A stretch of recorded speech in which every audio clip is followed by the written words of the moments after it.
মানে একটা জিনিস দেখতেছি আমি ফেসবুকে, মানে যখনই স্ক্রল করতেছি তখনই একটা জিনিস আসতেছে, মানে ধামরায় নববধূর বিয়ে ভেঙে গেছে ভাইরাল নাচ দেখে। অবশেষে মুখ খুলল নাচের কারণে বিয়ে ভেঙে যাওয়া সেই ভুক্তভোগী মেয়ে।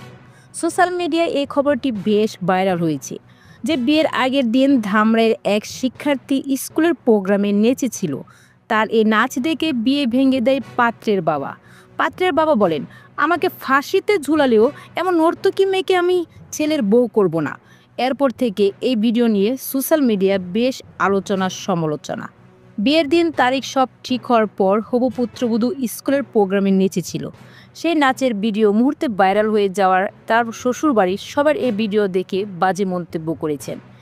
এমন যাত্রাপালার মেয়েকে ছেলের বউ করবেন কিভাবে? তাই ছেলের বাবা মরে গেলেও এমন মেয়েকে পুত্রবধূ করবেন না।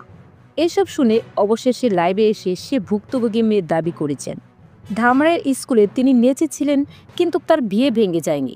ধামরাইলেতে এমন ঘটনা ঘটেছে, বিষয়টি সত্য।